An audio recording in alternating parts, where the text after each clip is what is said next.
Onda Cero Catalunya, la ràdio que t'escolta.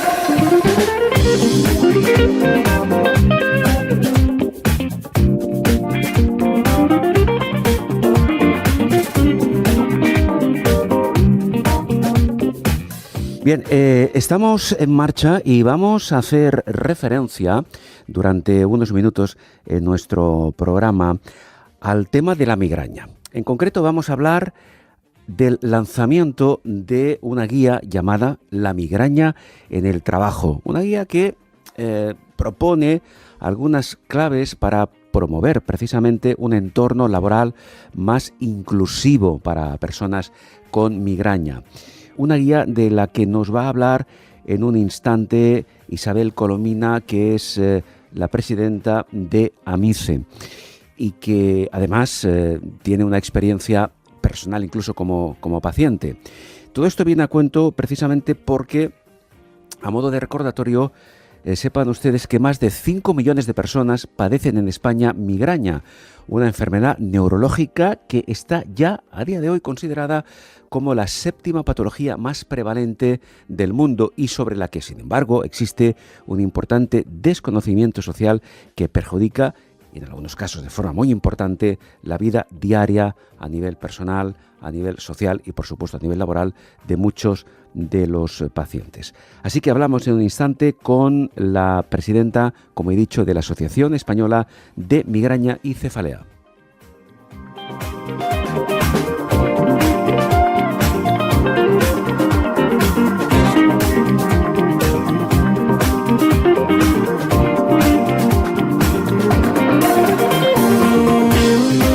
En bones mans, amb Carles Aguilar. La ràdio divulgativa amb esperit de servei públic en benefici de la nostra salut.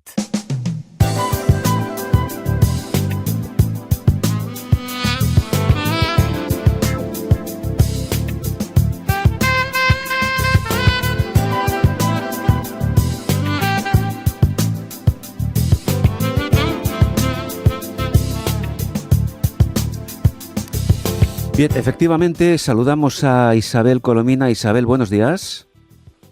Hola, muy buenos días. Buenos días, Isabel. Bueno, si le parece, Isabel, vamos, antes de comentar un poco más a fondo algunos aspectos directamente relacionados con esta guía, vamos a situar un poco a nuestra audiencia. Por ejemplo, recordamos que Isabel, como acabo de comentar, es la presidenta de la Asociación Española de Migraña y Cefalea, AMICE. Vamos a dar una pincelada sobre qué es esta asociación. Bueno, pues esta asociación pretende ser la voz de los pacientes, de los más de 5 millones de personas en España que padecemos esta enfermedad. Es decir, la migraña es una enfermedad neurológica discapacitante, no es un dolor de cabeza, como se habla muchas veces coloquialmente, y de esos 5 millones, el 83% somos mujeres. Somos mujeres, además los picos de esta enfermedad, que es incurable, pero que cursa en crisis, es decir, en dolores de cabeza, justo el pico es entre los 25 y los 50 años. Ajá, es decir, cuando nuestra vida a nivel personal, a nivel laboral y a nivel familiar nos exige el máximo. Entonces, realmente hay una serie de necesidades que deberían ser cubiertas, a veces por el sistema sanitario, a veces por el entorno, y que tenemos que poner nosotros encima de la mesa. Y muchas de ellas, o una de las principales, es precisamente el conocimiento de qué es la migraña, porque ese desconocimiento y esa banalización de esta enfermedad, pues produce muchas veces más dolor que el dolor físico, o sea, ese dolor emocional de sentirte estigmatizada por tener una enfermedad que es discapacitante, pero a ratos. Entonces, mucha gente no entiende por qué en un momento estás bien y a las 4 horas estás metido en una habitación, ¿no? Claro. Entonces, bueno, pues la asociación lo que pretende es precisamente ser la voz del paciente y representar las demandas, pero también educar al paciente en el manejo de la enfermedad y promover aquellas actuaciones dentro del entorno social, sanitario, administrativo que sea pues propicio para que se puedan desarrollar las actuaciones necesarias. Bien, entonces, desconocimiento por una parte, el tema del estigma, que sigue estando ahí, ahora lo comentaremos, y además infradiagnóstico, porque la migraña, a pesar de esos 5 millones de referencia de personas afectadas por migraña, está infradiagnosticada. ¿Esto por qué ocurre? Sí. Bueno, pues esto ocurre por dos motivos. Uno de ellos recae sobre el paciente. Muchos pacientes tenemos un antecedente familiar que tiene una componente genética. Y hemos visto en nuestra casa, en nuestra madre, a nuestra tía, a nuestra abuela con esta enfermedad. Entonces, muchas veces el paciente piensa, uy, esto ya lo he tenido en mi casa, y creen que tener un dolor de cabeza recurrente es lo normal. También el pensar que es una enfermedad incurable, pues también retrae de ir al médico, porque dice, ¿para qué voy a ir al médico? Entonces ya cuando me duele voy a la farmacia, compro un analgésico y yo solo me automedico.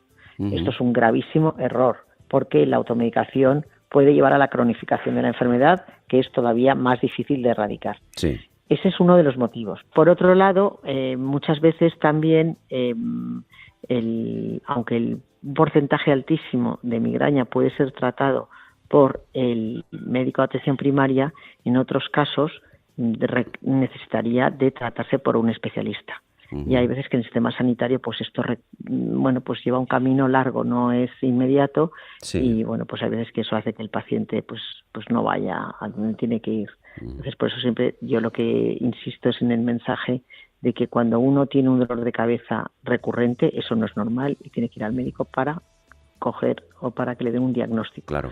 Porque aunque esta enfermedad es hoy por hoy incurable, sí que tiene tratamiento. Y el tratamiento lo que permite es mejorar la calidad de vida del paciente. Sin duda, estamos totalmente de acuerdo. Sin entrar muy a fondo en temas neurológicos para entendernos, pero vamos a explicar, Isabel, cómo podemos definir la migraña. ¿Qué es la migraña? Pues la migraña es un dolor de cabeza incapacitante. ¿Qué significa esto? ¿O qué se distingue de un dolor de cabeza normal? Bueno, pues el dolor de cabeza es en sí mismo la enfermedad y es incapacitante porque va asociado a otros síntomas.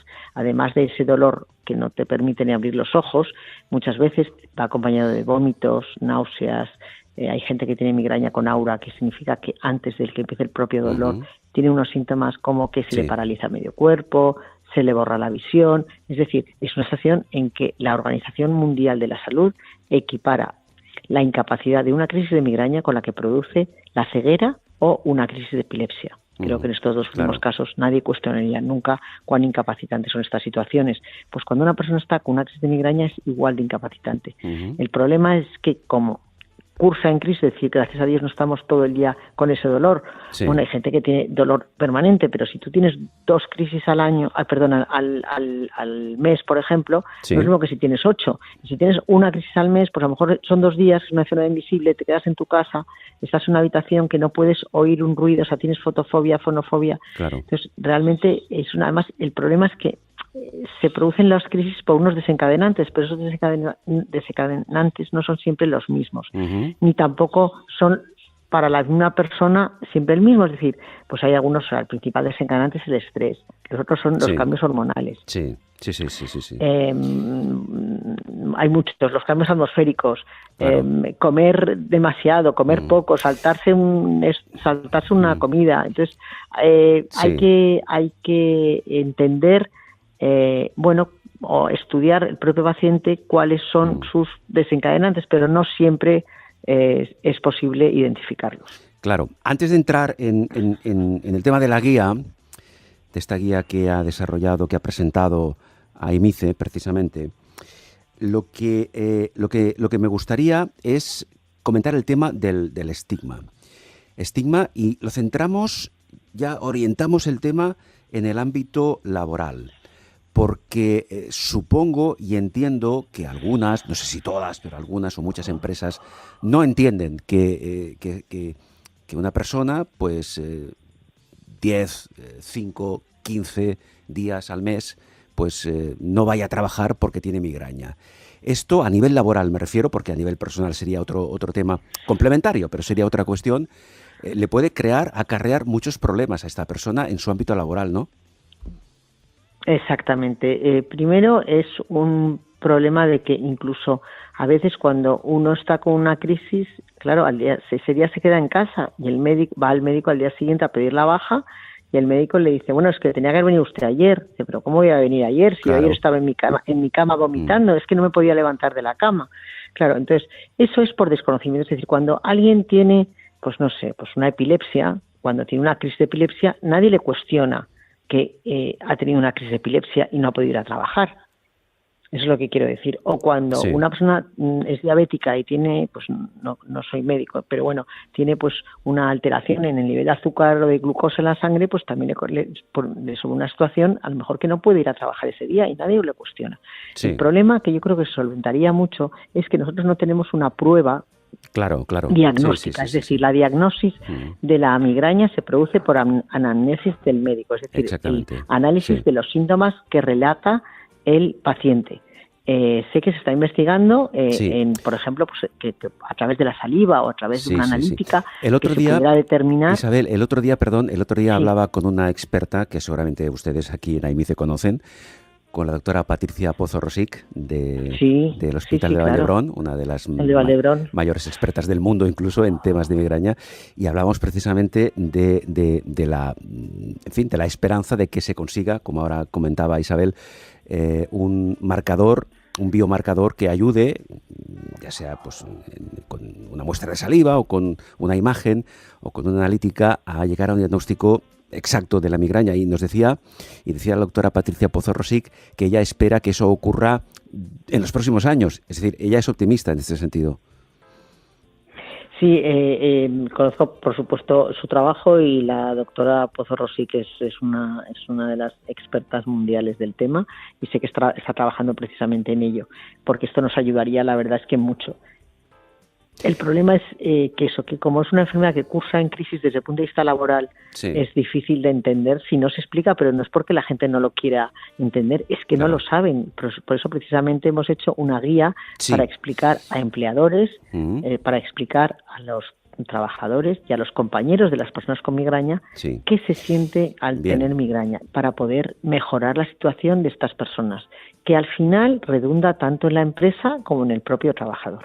Hay una cosa, Isabel, que acaba de comentar hace un momento que me ha llamado mucho la atención. Es decir, cuando una persona que ha sufrido un ataque de migraña, que ya está más o menos, o que ya está diagnosticada de migraña, ese día, cuando sufre un ataque, una crisis de migraña, no va a trabajar porque no puede ir a trabajar porque la situación se lo impide, y que al día siguiente vaya al médico y que el médico, como usted decía antes, le diga, es que tendría que haber venido usted ayer. La pregunta, en base a este ejemplo, es, ¿existe también un cierto desconocimiento de la migraña por parte de algunos médicos? Pues yo diría que sí. Vamos a ver, creo que tenemos un sistema sanitario maravilloso, creo que hay unos médicos de atención primaria fantásticos, pero no todos pueden saber de todo. O sea, creo que, si no recuerdo mal, tienen durante todo su periodo universitario 2 horas dedicadas a las cefaleas, no a la migraña, sino a las cefaleas. Sí. Entonces, y además teniendo en cuenta que pues los médicos de atención primaria tienen 10 minutos para atender a los pacientes, entonces ni todos tienen la misma sensibilidad ni todos tienen el mismo tiempo. O sea, yo no quiero cargar la culpa en el médico de atención primaria en absoluto, porque eso es culpa también del sistema sanitario, de que les obligan a pasar consulta cada 10 minutos.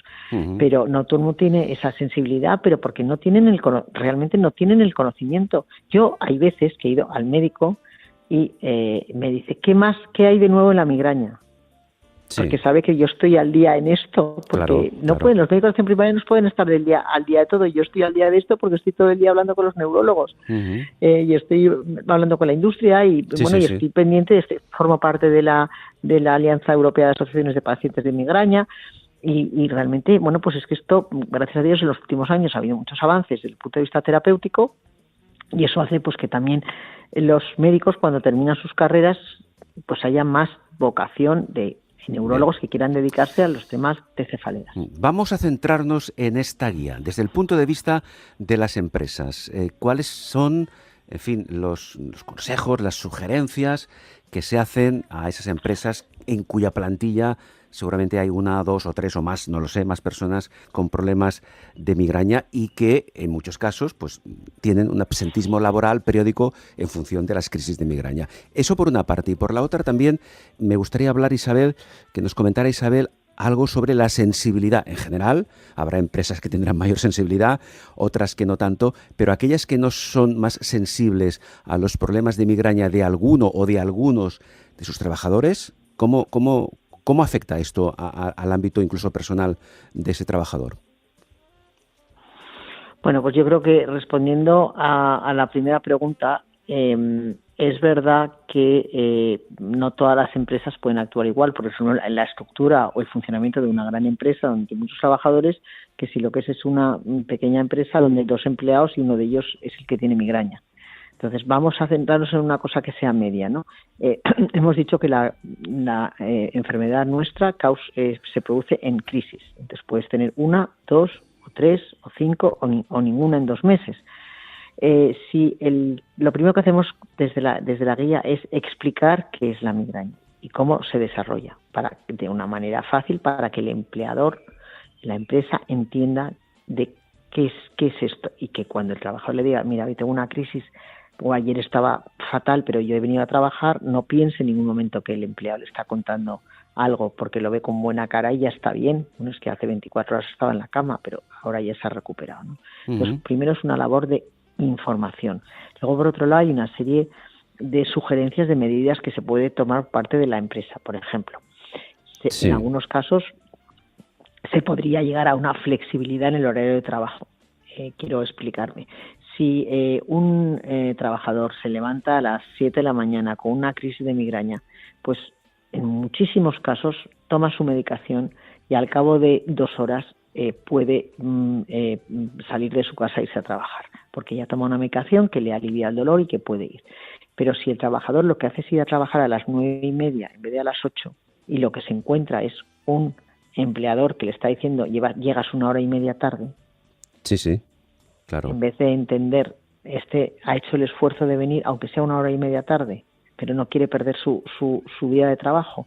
Yo abogo por la responsabilidad de las personas con migraña. Somos personas que es verdad que hemos tenido que faltar a nuestros puestos de trabajo. Yo misma he desarrollado una carrera directiva de marketing durante toda mi vida profesional, y en algunos momentos he tenido que ausentarme de mi trabajo, pero he recuperado en mis horas libres o en mis fines de semana o cuando he podido el trabajo que había dejado de hacer en ese momento. Claro. Esto también es una labor personal, es decir, tú tienes que demostrarle a la empresa y demostrarle a tus compañeros de trabajo que tú es verdad que esa tarde tú no te has ido, pero que a la mañana siguiente has llegado 1 hora antes y has podido hacer lo que has hecho. O sea, que esto es un tema también. Pero entonces, por ejemplo, pues la flexibilidad en el horario de trabajo sería una medida. Otra medida, por ejemplo, que es bastante fácil, es el tema de las luces. Las luces, unas luces intensas, pueden ser en muchos casos desencadenantes de migraña. Sí. Si en vez de tener una luz con un halógeno blanco, lo que tenemos es una luz, pues a lo mejor una luz que se llaman ahora cálida, y total se trata de cambiar una bombilla, pues es muy fácil. En algunos casos hay empresas que tienen unos espacios que les llaman ahora chill out, ¿no? Para tomar un café de descanso. Bueno, pues en vez, además del chill out, hay un espacio de 2x2 donde se pueda uno meter a tomarse su medicación y quedarse media hora en silencio y a oscuras. Pues también a lo mejor a mitad de mañana te da un dolor de cabeza, te tomas la medicación, estás 1 hora inactivo, pero puedes seguir trabajando. Bueno. Es que el dolor hay que atacarlo nada más empieza, ¿no? Claro. Eso hay empresas que pueden hacerlo, hay empresas que no. Si tú estás en una cadena de producción y es el número 5, no te puedes mover de allí, ¿no? Pero eso son cosas que son fáciles de hacer. O, por ejemplo, hay otras más difíciles. Hay empresas que tienen turnos de trabajo, mañana, tarde y noche, y te toca la primera semana de mañana, la segunda de tarde y la tercera de noche. Bueno, pues para un enfermo con migraña, el cambiar su horario de sueño es un desencadenante de migraña. O sea, el cerebro migrañoso lo que no le gusta es la falta de rutina. Él necesita rutina. Entonces, claro, si tú duermes cada semana 1 hora, entonces, bueno, pues son algunas medidas pues que serían a veces implementables, otras veces no siempre. Luego es lo que iba a decir, Isabel, perdón. Claro, algunas de esas medidas o de esas recomendaciones para según qué empresas, que si además alguna de esas empresas no es receptiva, son inviables. Claro, claro, no, yo no estoy diciendo que sean, algunas pueden ser, otras no pueden ser, Claro.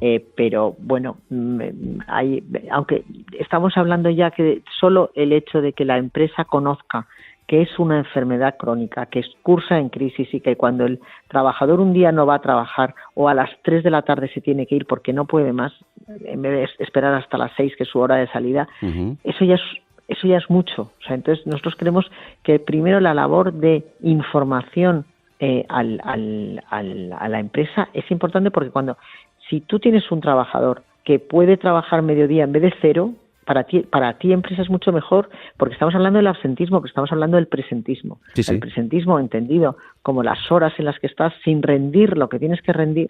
Claro, no. Pues eso es malo para la empresa y malo para ti. Es malo para ahora todos. Que ya, claro, yo ya ahora no tengo una actividad laboral retribuida, porque pues ya pasó ese tiempo, pero yo con las decisiones, pues yo diría que las peores decisiones que he tomado en mi vida desde el punto de vista laboral han sido en momentos que no las tenía que haber tomado porque estaba trabajando.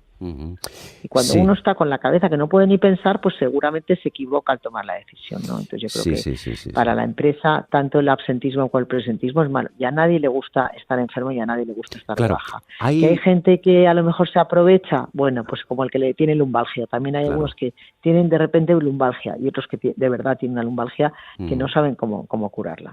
Hay otro tema, Isabel, también en relación con las personas afectadas de migraña en el ámbito laboral. Hemos hablado de la mayor o menor sensibilidad de las empresas que en su plantilla tienen personas afectadas por migraña, pero me gustaría también hablar de la relación entre compañeros de trabajo, porque a veces también entre los propios compañeros, pues una persona determinada no entiende, no acaba de entender, incluso critica a ese otro compañero que falta al trabajo cada 2 por 3 y no acaba de comprender qué es la migraña. ¿La guía habla sobre el tema? Claro, exactamente, por eso es tan importante ver la información a el resto de los trabajadores, porque esas situaciones que tú estás describiendo existen, porque claro, cuando hay veces que un empleado falta trabajo, su trabajo lo tiene que hacer el de al lado, porque hay veces que se puede recuperar, pero hay veces que no se puede recuperar. Entonces, creo que eso también va en las personas, es decir, por un lado, no se pueden pedir actitudes heroicas. Hay gente que no quiere decir que tiene migraña porque piensa que eso le va a situar en una situación de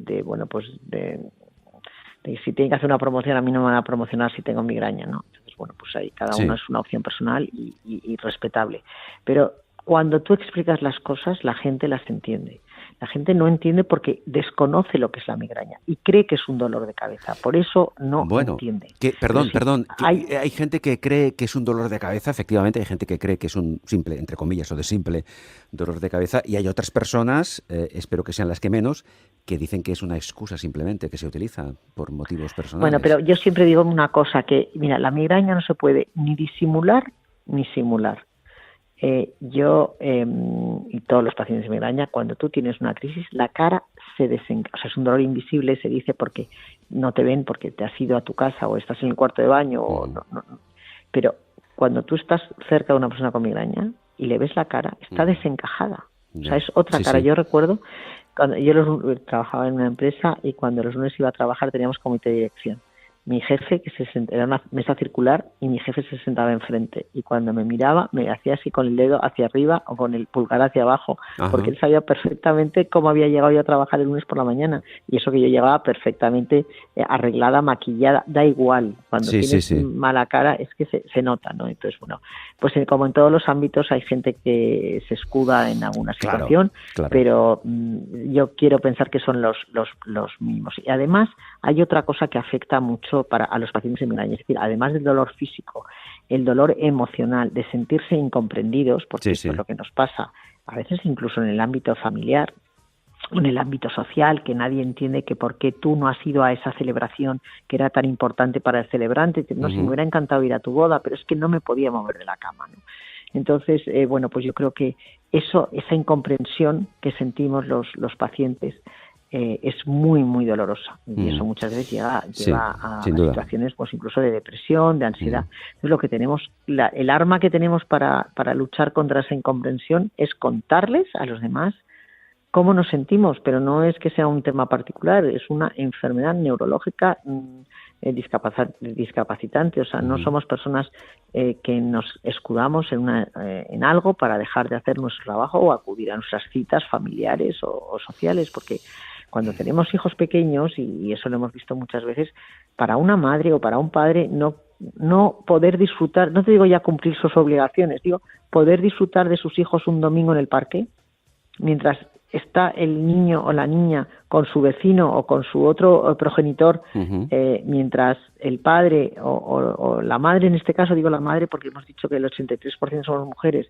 estás el domingo por la mañana metida en la habitación y tu hijo está jugando en el jardín y tú no puedes estar con él, pues son situaciones, la verdad, muy, muy dolorosas.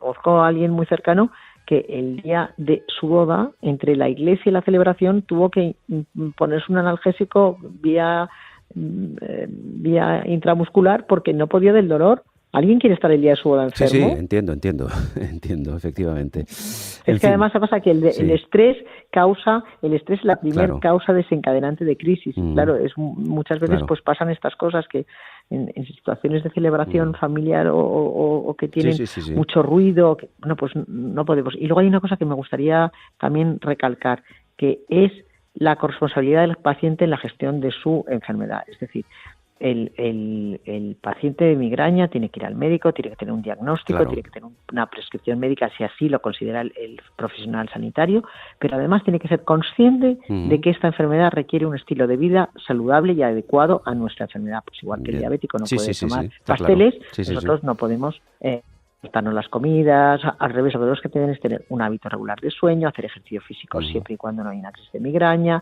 los horarios de la alimentación que sean siempre estables, y una cosa importantísima que es cada uno intentar manejar el estrés, no quitárnoslo porque el no estrés, podemos, pero bueno, pues el factor emocional es un aspecto determinante en muchos casos para desencadenar esa crisis de migraña que, como antes decíamos, el componente básico principal es genético, pero luego hay otros factores que pueden inducir precisamente a que surja ese ataque, esa crisis de migraña. Pero hay que tener, yo creo que como igual que con muchas patologías, o sea, hay que tener una actitud de no rendirse. O sea, y aunque uno diga, yo ya he ido al médico, ya me han dado de todo y no me funciona. No, hay que volver, o sea, hay que insistir al médico que eso que nos ha dado no nos ha funcionado, y hay que insistir porque hay un arsenal de opciones terapéuticas que no todas funcionan para todo el mundo, pero para muchos pues les cambia la vida. Entonces, Isabel, yo creo que no se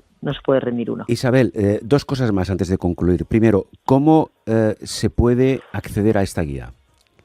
Aquella persona, cualquier persona, sea o no paciente de migraña, incluso a nivel empresarial, cualquier empresa que quiera tener conocimiento del contenido de esta guía, ¿qué tiene que hacer?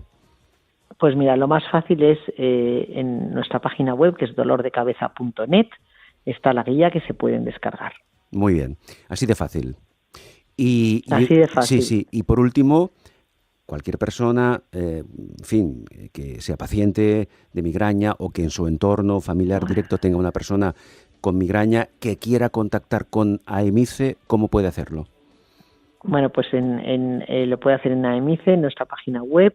Hay una manera de contactar y también tenemos un correo electrónico que es info@dolordecabeza.net. Muy fácil. Y ahí les atenderemos encantadas. Isabel Colomina, presidenta. Y sobre todo animo a que nos contacten, porque somos muchos en la asociación, y somos la asociación nacional, la única asociación nacional de referencia que hay, y creo que la unión es necesaria para poder poner encima de la mesa, como estamos haciendo buscando que se realice este Plan Nacional de Migraña, que sería un granito, que es por el que estamos trabajando en este momento, y necesitamos el apoyo de todos los pacientes con migraña. Pues muchas felicidades, muchas felicidades por esa iniciativa, por lanzar esta guía muy útil para conseguir que las empresas, como antes decíamos, que en sus plantillas tienen trabajadores con migraña, que sean empresas sensibilizadas, porque una persona, con esto concluimos, una persona con migraña que lleve un buen control de su enfermedad puede ser un trabajador absolutamente normalizado en cuanto a lo que de él espera la empresa que lo tiene contratado. O sea que, Isabel Colomina, muchísimas gracias, repito, felicidades, un abrazo y hasta pronto. Pues muchísimas gracias a vosotros y muy buenos días.